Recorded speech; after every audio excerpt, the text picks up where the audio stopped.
अस्सलाम वालेकुम दोस्तों, आप मेरा यूट्यूब चैनल देख रहे हैं इस्लाम वर्सेस मुस्लिम्स। मैं मोहम्मद खालिद। बहरहाल इलेक्शन ख़त्म हो चुके हैं। मैं ये सोच रहा था कि मेरा वो जो टॉपिक है इस्लाम और मुसलमान से मुतालिक मेरा चैनल चले, लेकिन मैं ये सोचने लगा हूँ कि शायद मुझे जो है वो पॉलिटिक्स या जो भी करंट अफेयर्स हैं, चाहे वो हमारे मुल्क में हो या पूरी दुनिया में, तो मुझे उसमें भी जो है वो बोलते रहना चाहिए। इलेक्शन तक मैंने जो है वो वीडियोस बनाई थी और हम सब शायद इस खुशफहमी में मुब्तला हैं कि ये लंगड़ी लूली सरकार है, ये कभी भी गिर जाएगी। और वो कहते हैं कि साहब वो नीतीश कुमार और ये आपका क्या नाम है आपका तेलुगु देशम पार्टी का चंद्रबाबू नायडू जो है वो भी जो है वो कभी भी जो है अपना समर्थन वापस ले लेंगे और गिर जाएगी और ऐसा होगा वैसा होगा। ऐसा कुछ नहीं होने का। आप ये सोच रहे हैं कि साहब बीजेपी को सीटें कम मिली है। भाई साहब इतनी धांधली हुई है इलेक्शन कमीशन, जिसको हर फेज के बाद जो है एक प्रेस कॉन्फ्रेंस करनी चाहिए थी, उसने नहीं की। आखिरी फेज के बाद सातों जब हो चुके हैं उसके बाद प्रेस कॉन्फ्रेंस हुई है और खबरें ये आ रही हैं 543 कॉन्स्टिट्यूंसी में से 380 ऐसे कॉन्स्टिट्यूंसी हैं जिसमें जो है वो वोट जो है मतलब वो आपका ईवीएम जो है ऐड किए गए हैं, उसमें वोट बढ़ाए गए हैं और करोड़ों के हिसाब से जो है वो वोट बढ़ाए गए हैं। बता रहे हैं कि एज एन एवरेज जो है वो 28,000 वोट जो है वो हर कॉन्स्टिट्यूंसी में बढ़े हैं। और ये सब क्या है यार? क्या आप समझ रहे हैं कि इलेक्शन कमीशन को पता नहीं है? इस सारी मशीनों को मैं शुरू से कहता आया हूं, ये सब मिले हुए हैं, कुछ नहीं है, सब पैसे का खेल है।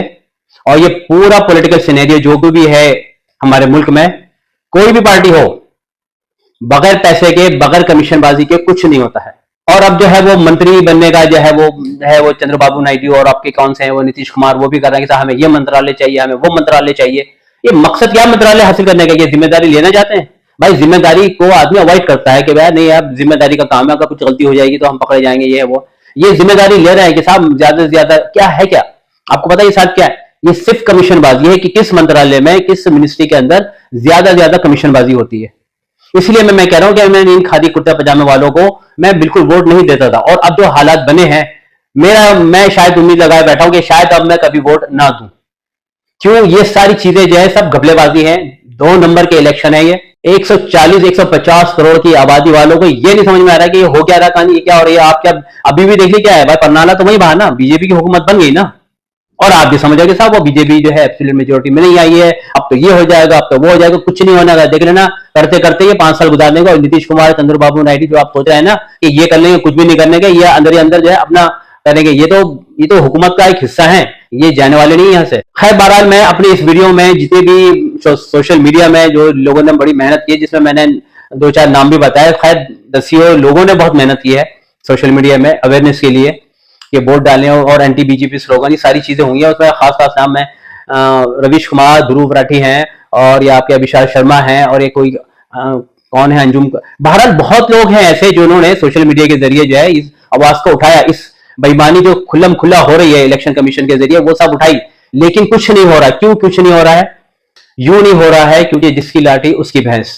और ये मैं पहले भी एक वीडियो में कह चुका हूं कि जितने भी ये सरकारी मुलाजिमीन हैं, मैं अब फिर कह रहा हूं, वो जो कुछ भी उनको तनख्वाह मिल रही है, फिर कह रहा हूं कि वो जनता का और आवाम का टैक्स है जो उनको तनख्वाह की शक्ल में दे रहा है। वो अगर सरकार की इन धांधियों को कबूल करके उनकी चाकरी कर रहा है तो समझ ले वो उनकी हराम की कमाई है। और ये चोर की हुकूमत नहीं, डाकुओं की हुकूमत है। ये आज भी मैं ये कह रहा हूं, डाकुओं के साथ साथ ये कहा जाए अहमक और पागलों की हुकूमत है, जिनको जरा भी सेंस नहीं है किसी भी मिनिस्ट्री को संभालने का। बस वो सिर्फ करप्शन है कि साहब हमें जो है वो ये ठेका लेना है, ये कमीशन लेना है और मिनिस्टर की जेब में इतना कमीशन जाएगा और मेरे सरकारी खजाने में इतना खर्चा जाएगा। ये हर पार्टी के जमाने में ये सिलसिला रहा है। मैं ये पूछना चाहता हूं, ये जितने भी मिनिस्टर्स हैं, इनको बड़ी बड़ी मिनिस्ट्री हासिल करने का फायदा क्या है? फायदा सिर्फ यही है कि वो जो भी इनके बजट होते हैं वो ज्यादा होते हैं। ज्यादा बजट का जो प्रोजेक्ट चलेगा फिर वो उसके जो भी जिस कंपनी को दिया जाएगा उससे कमीशनबाजी होगी, चाहे वो आपकी डोमेस्टिक लेवल पे हो या फॉरेन कंट्री से डीलिंग हो। तो ये सारा सिनेरियो जो है ना, हमारा पॉलिटिकल सिनेरियो ये रह गया है। अभी तो ओथ लिया है, ये शपथ ग्रहण हुआ है, अभी तो देखिए अभी और क्या क्या होगा। मुझे नहीं लगता है कि साहब कोई मिनिस्ट्री जो है वो बड़ी वाली मिनिस्ट्री जो है वो इन दोनों पार्टियों को, ये जो है चंद्रबाबू नायडू और नीतीश कुमार को दी जाएगी। ये सब अपने पास रखेंगे, वही 10 साल पुराना खेल चलेगा, वही सारी धांधलीबाजी चलेगी और हम ये खुश हैं सब इसमें कि साहब 242, अरे 242 नहीं आई है, कम से कम 150 सीटें जो है ना वो चोरी की आई इनके पास, जो 2 नंबर की हैं, कम से कम 150। ये 240 में से कम इनकी औकात 100-125 से ज्यादा की नहीं है। आप क्या कहना चाहते हैं कि इन 10 सालों में सिवाय धांधली के कुछ नहीं किया इन्होंने, और यहाँ की जनता, यहाँ की आवाम सिर्फ मूर्ख है कि ये सारी चीजें देखते हुए भी उनको वोट दिया जा रहा है। और चलिए मैं एक मोटी सी एक मिसाल देता हूं, मैं दिल्ली का रहने वाला हूं, मैं केजरीवाल के काम से खुश हूं।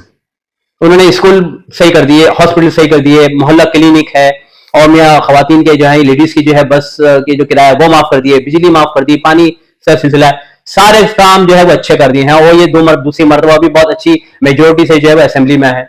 एमसीडी में भी जो बीजेपी को भगा दिया। अब ये बताइए क्लीन स्वीप एकदम सातों के सातों सीटें बीजेपी के पास, ये क्या धांधलेबाजी नहीं है तो और है क्या इसके पीछे? कि आप लोग कब अपनी आंखें खोलोगे? नहीं भाई, ये सिर्फ धांधलेबाजी हो रही है, पूरे मुल्क में हो रही है, होता रहेगा और आखिर वक्त तक होता रहेगा। हम सिर्फ 4 आदमी बैठ के सिर्फ बतियान करते रहेंगे कि मैं ऐसा हो गया, ये उसने ऐसा कर दिया, उसने ऐसा कर दिया है। रात होगी, अंगड़ाई लेके आदमी जो है वो सो जाएगा, अगले दिन वो अपने काम धंधे पे। इसी तरह ये अगले 5 साल भी गुजार देंगे, आप देख लिया, कुछ होने वाला नहीं है। बहरहाल अभी तो भुगती है इन 5 सालों में, या जो भी जितने साल है, महीने हैं, हफ्ते हैं, दिन है, कितने दिन की गवर्नमेंट है भाई, ऐसा तो अंदाजा लगाया जा रहा है, लेकिन मेरे अंदाजे से ऐसा नहीं लग रहा। हाँ, इतना जरूर फर्क आया कि साहब वो चौकीदार के कपड़े जो है वो अब जरा सुबह से शाम तक एक ही रहते हैं, वरना तो 4-4, 5-5 जोड़ी कपड़े बदले जाते थे पूरे दिन में। अब ये चीज बहरहाल इन 2, 4, 5, 10 दिनों में हमने देखी नहीं है। एक ही जोड़ी है तो शाम तक वही जोड़ी चल रही है। चलिए साहब, सरकारी खजाने में कुछ तो लोड कम हुआ। और दूसरा ये है कि चेहरा भी जरा थोड़ा सा कुछ काला पीला हो गया, वरना पहले तो बड़े गोरे चिट्टे नजर आ रहे थे। इसका मतलब ये है कि मेकअप का भी जो वो लाखों रुपए रोज का खर्चा है, जैसे कि सुनने में आता है कि साहब कुछ खवातीन जो है वो उनका चेहरे का निखार करती थी जो पूरा दिन चलता था, अब वो गोरापन कुछ कम हो गया है, कुछ सांवला या कुछ कालेपन पे आ गया। ऐसा मैंने नहीं, और लोगों में अंदाजा किया चेहरे पे थोड़ी सी परेशानी है, या परेशानी लाई जा रही है, या एक्टिंग है, क्या है, लेकिन अंदर खाना जो कुछ भी है सब गड़बड़ मामला है। ज्यादा खुश होने की जरूरत नहीं है। अब ये देखते रहिए इन 5 सालों में और क्या बेड़ा गर्क हो सकता है। ये सोचा हूं कि मैं भी अब जो है वो इसी तरह से वीडियो जो भी करंट अफेयर्स में होंगे, और सिर्फ इस मुल्क में नहीं, ग्लोबली जो भी होगा, मैं इंशाल्लाह बनाता रहूंगा। और जिसका ताल्लुक मैं ये बताऊंगा कि साहब इस्लाम से इसका क्या ताल्लुक है, थोड़ा सा कुछ सोचना पड़ेगा अलग हटके, वरना मैं ये सोचे बैठा था कि ये चैनल मेरा सिर्फ मुसलमान और इस्लाम से मुतालिक होगा। लेकिन जैसे मैंने कहा कि भाई सच बोलना है तो सच्चाई में तो हर चीज शामिल आती है, तो मैं इस वीडियो चैनल में ज्यादा से ज्यादा सच बोलूंगा, भले ही लोगों को कौवा लगे, उसकी परवाह नहीं है। बहुत बहुत शुक्रिया कि आपने मेरे वीडियो को बर्दाश्त किया।